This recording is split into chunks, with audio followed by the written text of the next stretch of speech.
There are no medical tests to diagnose it, yet the CDC says about 1 in every 88 children has it. There's no known cause, but the number of cases has skyrocketed in the last 2 decades. We're talking about autism. And autism is unlike other medical conditions because it's sometimes difficult to diagnose, and once a diagnosis is made, parents find themselves navigating a windy and sometimes bumpy road. Well, the good news is there are plenty of other parents who are in the same journey and willing to offer support. So joining us today is Crystal Holman, the Executive Director of Autism Chapter Eastern Shore, or ACEs. Hi, how are you? Thanks for joining us this Thank you. afternoon. Thank you. Look, your son has autism, and we've talked about Hayden before. Tell us about the time he was diagnosed and you heard the word autism. What was that like? Well, I tell you, as a parent, you are hoping that you have a normal, healthy, loving child forever. I mean, you just want the best in the world for your children. And it's so hard when you get the diagnosis. It's so hard to think that this child may not be able to function. I mean, the specialist had told me he will never speak, he will never be a human being, he will never be able to be in society.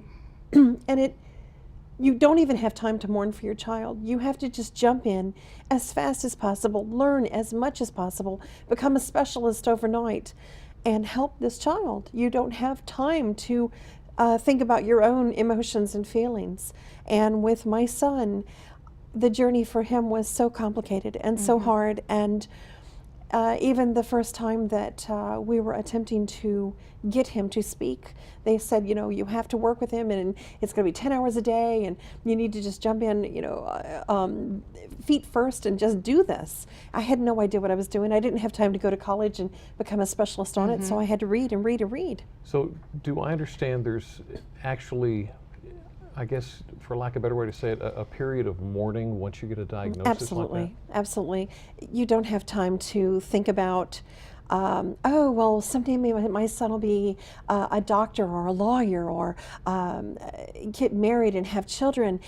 All of a sudden, you're thinking of this child that, as the specialist told me, he's going to be locked up for the rest of his life in an institution.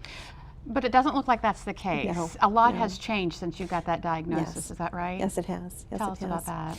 Well, through the working with my son and getting those first couple of words out, he's now, as it is 8 years later, and 10 hours a day for the last 8 years, it has been a journey. He's over 12,000 words now.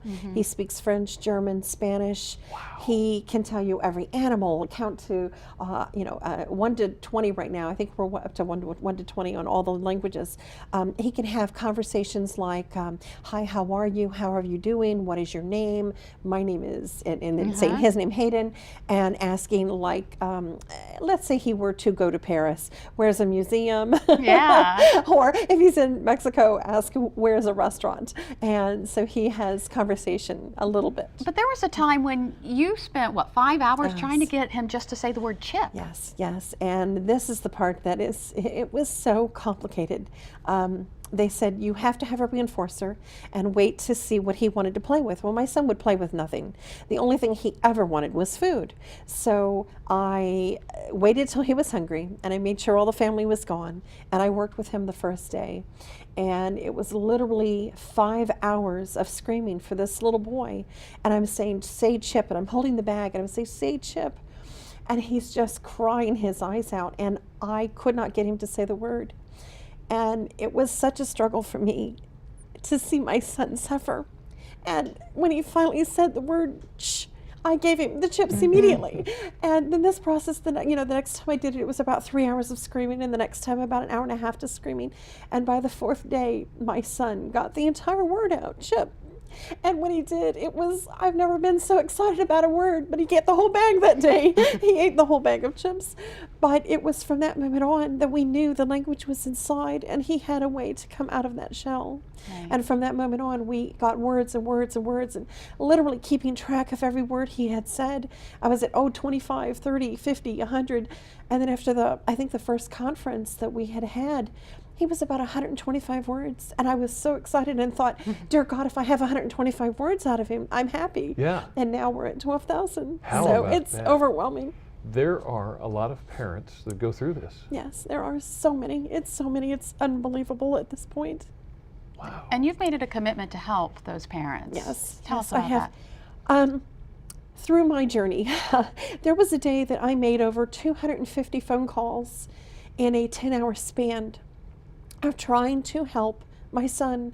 I didn't know exactly what he needed, but I went from specialist to specialist to specialist. What can they do? How can they help with autism? Looking it up on the web, calling all these phone numbers. And at the end of the day, finding out all these phone numbers, all these people that I had contacted from here to over the bridge to DC, everything that I could get in touch with. And I looked at my daughter, who was only 9 at the time, and I said, how would a mom do this if she had a full-time job? How would she do this if she had any other children? There's no way. There's no way.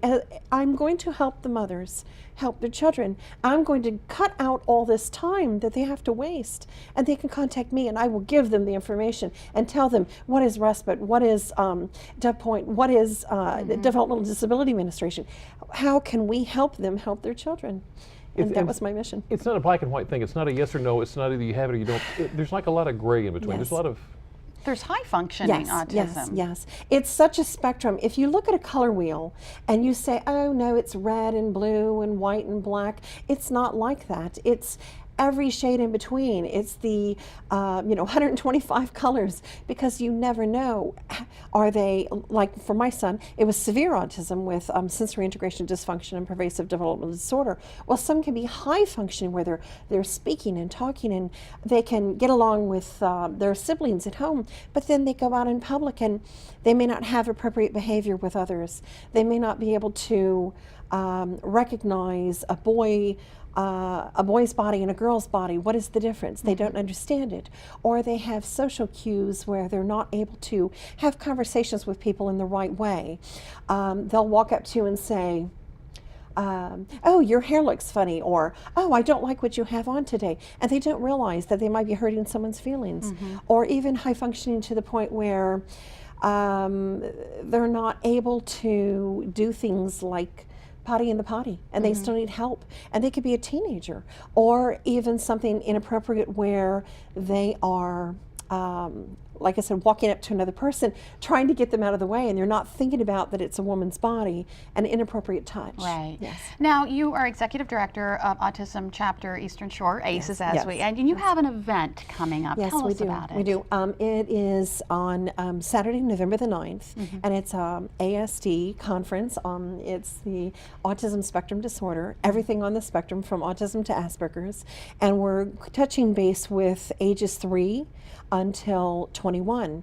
So we're going to have speakers like Heather Kokenauer and Heather Hinkle, and we've got